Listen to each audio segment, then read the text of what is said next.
Muy bien, compañeros, pues vamos a dar inicio entonces con esta primera parte de nuestra asignatura. Por efectos pedagógicos, compañeros, vamos a dividir esta asignatura en siete grandes temas, siete grandes unidades que vamos a ir trabajando en cada sesión y vamos a hacer una serie de actividades de retroalimentación cuyo propósito en particular es verificar que el conocimiento adquirido sea un conocimiento que se está transmitiendo y que de alguna manera ustedes lo pueden replicar. Ese es el objetivo principal que tiene un proceso de aprendizaje. Muy bien. Entonces, compañeros, bienvenidos a su primera unidad.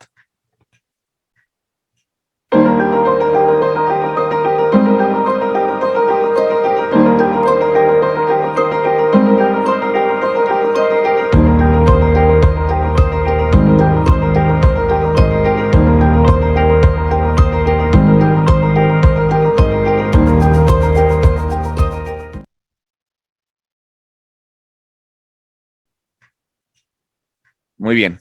Ahora sí, primera unidad. Comparto pantalla, estimados amigos, y vamos a iniciar. Muy bien.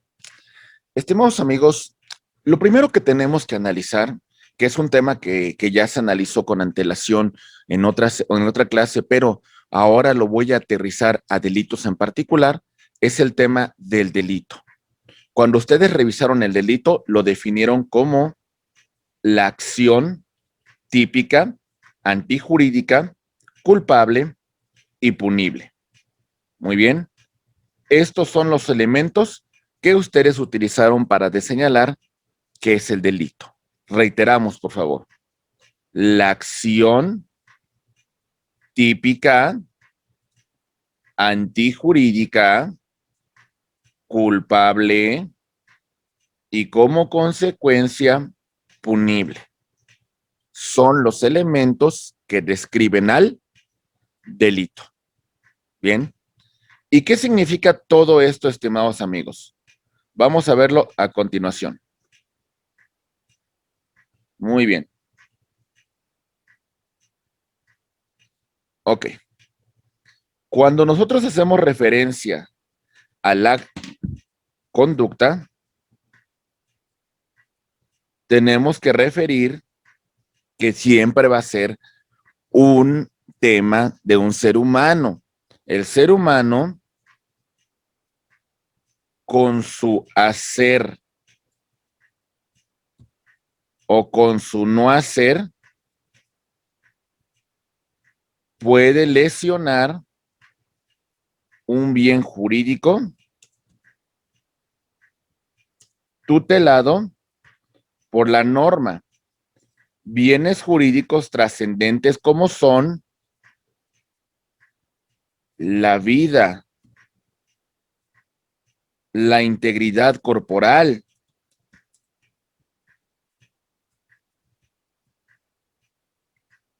el libre desarrollo psicosexual.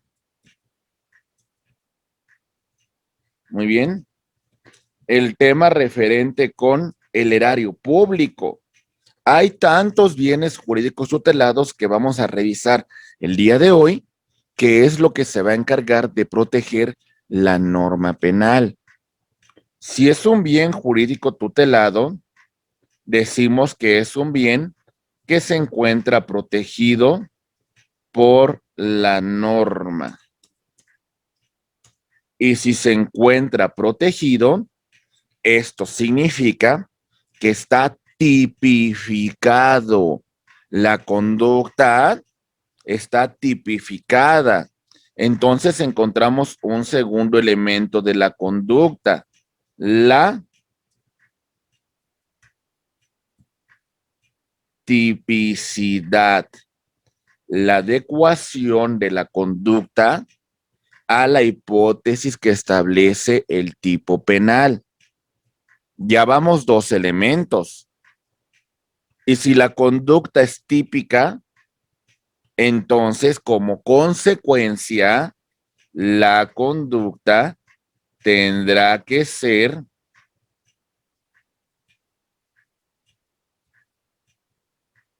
antijurídica, salvo que mediara alguna causa de justificación.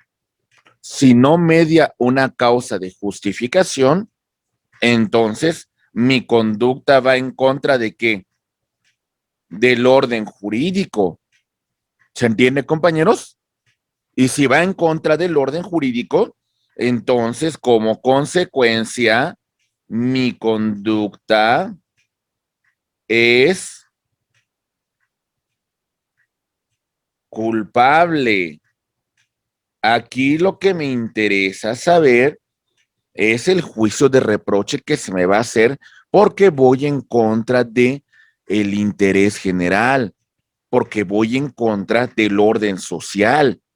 Entonces, mi conducta es reprochable socialmente, estimados abogados. Y como consecuencia, todo esto va a concluir con una pena, el elemento de la punibilidad.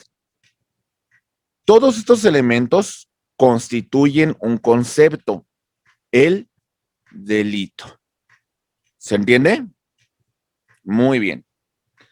Por eso lo estamos mencionando. Y desde esta perspectiva, compañeros, la teoría del delito es muy importante, porque la teoría del delito es un instrumento que nos ayuda a aplicar la norma penal a un caso concreto. No es sencillo. Tenemos que verificar que la conducta del sujeto encuadra con la hipótesis que establece la norma penal. Entonces, aquí está mi texto legal, mi texto normativo, mi código penal. Aplico a un caso en concreto la denominada teoría del delito. Estimados amigos, pasamos por varias etapas en el derecho penal. Desde una época de la barbarie, en lo que imperaba es la ley del talión, ojo por ojo, diente por diente, a una venganza pública, en donde el castigo era para poner un ejemplo social. Y entonces se hacían linchamientos en plazas públicas, se cortaban cabezas en plazas públicas, se quemaba con leña verde a la persona que había infringido un delito. Y pasamos ya a una época más científica, más racional. Podríamos decir que hasta cierto punto todo inició con la estructura del Marqués de Beccaria, Cesare de Beccaria, que empieza a estructurar el análisis, el estudio de lo que tiene que ver el delito. Y por ese supuesto, vamos a revisar la distinta evolución que ha tenido la teoría del delito, primero señalando que el delito se concebía así, como una estructura única. Esto es el delito. ¿Qué significa esto, compañeros? Lo que yo sanciono, lo que yo castigo, es que la conducta de sujeto A se ubique aquí. No me importan las causas, ¿eh? No me importa ningún motivo. No me importa ninguna circunstancia. Si la conducta de A entra en esta hipótesis que estoy señalando, ¿qué tenemos que hacer? Castigar. No hay de otra, ¿eh? Castigamos. Y lamentablemente les digo una cosa, en esta primera parte, este elemento del delito como una estructura única, pues de alguna manera podríamos encontrarnos con un acto arbitrario, que en ese momento la autoridad dijera, ah, la conducta que acaba de realizar Marlene, para mí es un delito y se acabó. No hay de otra. O Juan Daniel es peligroso para el Estado. Le invento cualquier cosa y lo voy a castigar. Se acabó. No había una estructura científica todavía del delito. La estructura del delito se empieza a fracturar Y entonces, estimados amigos, ya vamos a ver en las distintas teorías cómo el delito se va a coincidir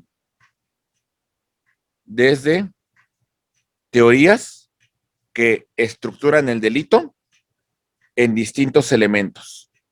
Y empezamos con la primera teoría, la teoría bitómica. Ya el delito no solo una estructura, ahora son dos. Señalamos dos elementos en esta primera estructura del delito. La conducta y la tipicidad. Nada más. La conducta es un acto humano. Ese puede ser una acción, un acto positivo o una omisión, un acto negativo, un no hacer.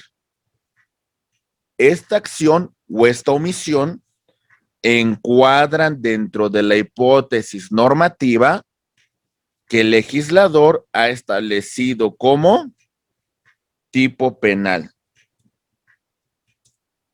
Ese tipo penal describe una conducta que es un delito. ¿Se va entendiendo, compañeros? ¿Vamos bien? Ok. Si se fijan, todavía del todo no es completa esta teoría. Todavía creo que le faltan elementos, aunque ya evolucionó. Muy bien. La siguiente evolución es la teoría tritómica del delito. La teoría tritómica ahora agrega un tercer elemento, la antijuridicidad.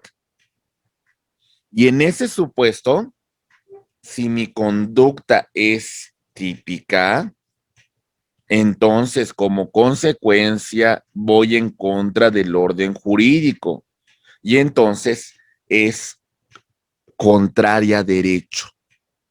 Y lo contrario a derecho, ¿qué es, abogados? Es antijurídico. ¿Por qué es antijurídico?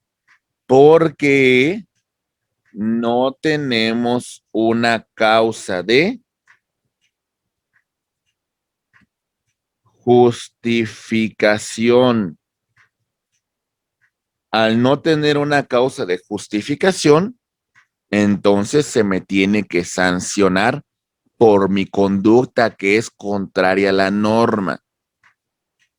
Si mi conducta tiene una causa de justificación, entonces probablemente no sea objeto de sanción penal. ¿Cómo está eso? Imaginen ustedes este sujeto. Aquí va. Este sujeto cuya conducta lesiona el bien jurídico tutelado. ¿Sale? Se da el elemento de la tipicidad. ¿Pero qué creen? Lo hizo en legítima defensa. Si esto se logra demostrar, su conducta es típica. ¿Pero qué no sería? Su conducta no sería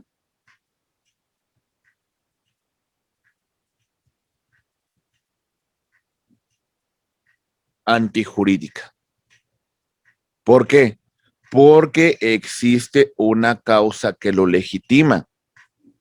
Porque a este sujeto activo defendió a su hija, defendió su hogar, defendió su patrimonio ante un ataque injusto, ante un ataque real, ante una afectación que iba a causarle un perjuicio a su persona, a su familia, a su patrimonio. ¿Se entiende, abogados? Bien, se van dando cuenta cómo vamos agregando elementos que robustecen a la ciencia del derecho penal. Otro elemento es la culpabilidad, teoría tetratómica del delito. Ahora estamos agregando un elemento más. Ya hablamos que la conducta puede ser de acción o de omisión. Muy bien. Ya hablamos que la tipicidad es la adecuación de esta conducta a lo que establece el tipo penal, el tipo que ha establecido el legislador para sancionar esa conducta. La conducta es antijurídica cuando no existe una causa de justificación. ¿Ok? Y entonces la conducta va a ser reprochable por la sociedad. En el elemento de culpabilidad, nosotros vamos a verificar un elemento subjetivo. ¿Qué significa eso? El sujeto activo lo hizo con intención o lo hizo por negligencia, lo hizo por inobservancia, lo hizo por falta de cuidado.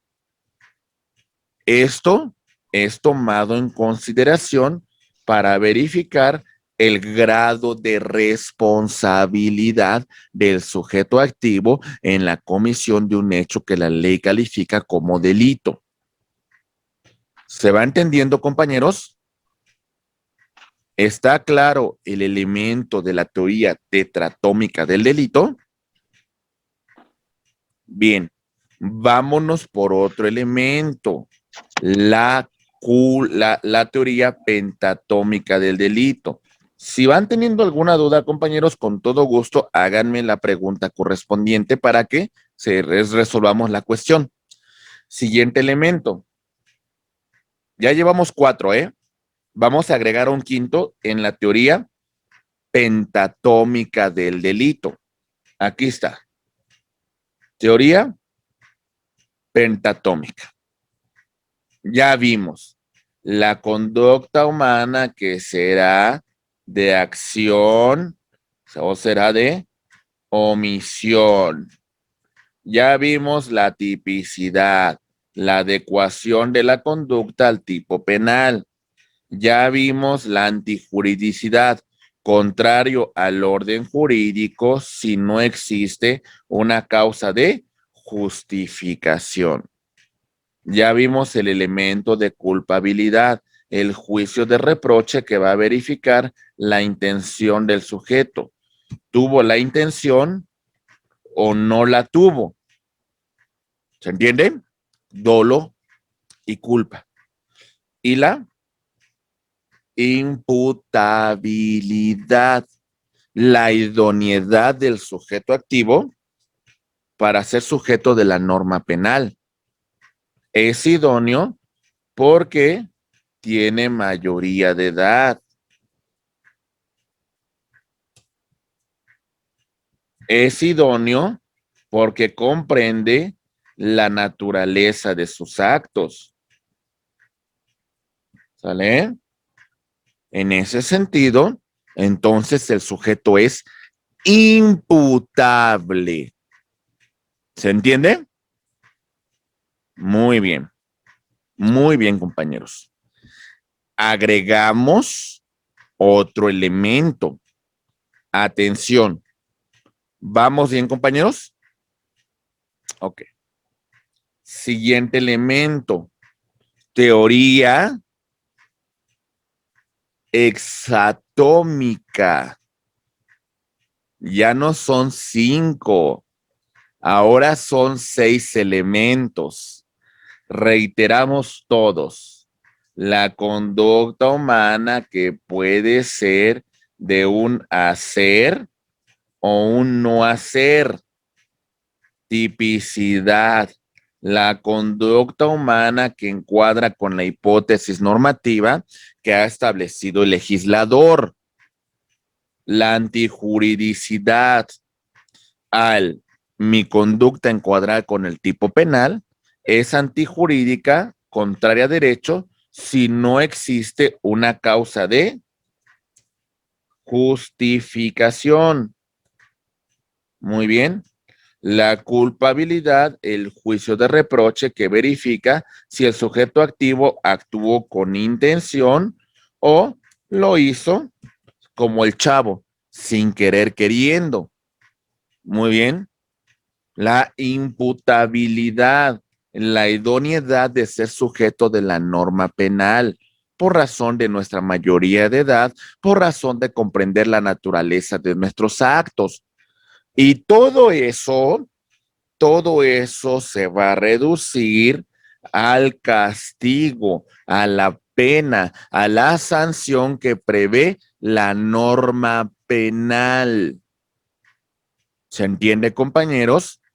Dentro de esa sanción, dentro de esa pena, hay mínimos y hay máximos para establecer la sanción que se le atribuye al sujeto activo. Y bueno, vamos a verificar distintas condiciones para establecer la pena que un sujeto va a tener por la comisión de una conducta delictiva, de una conducta que la ley sanciona como delito. ¿Vamos bien, compañeros? Bien. Agregamos otro elemento en la teoría de Luis Jiménez de Azúa llamada la teoría heptatómica. Los elementos que ya revisamos con antelación, la conducta, acción, omisión, la tipicidad, la adecuación de esta conducta, ya sea de acción o de omisión, a la hipótesis normativa que establece el legislador. ¿Se entiende? La antijuridicidad, contrario a derecho, al no existir una causa que justifique ese acto o esa omisión del sujeto activo. La culpabilidad, juicio de reproche, y vamos a verificar la intención del sujeto. Dolo o culpa. La imputabilidad, la idoneidad de ser sujeto de la norma penal por nuestra mayoría de edad, por nuestra capacidad de comprender la naturaleza del acto. La punibilidad, compañeros, el castigo, la pena, la sanción que se le impone al sujeto como consecuencia de la conducta señalada como delito. Condiciones objetivas de punibilidad, estimados abogados, para que una conducta sea sancionada como delito, se tienen que dar todos estos elementos, todos, ¿eh? No puede faltar uno solo, ¿eh? Todos se deben de tratar. ¿Se entiende, compañeros? No puede faltar ni uno, ¿eh? Ni uno solo. Y otra cuestión, compañeros, ¿por qué la autoridad conoce del delito? ¿Se entiende? Lo conoce por los delitos que se persiguen por querella o lo conoce por denuncia. Bien, recuerden que en los delitos de querella se requiere la legitimación.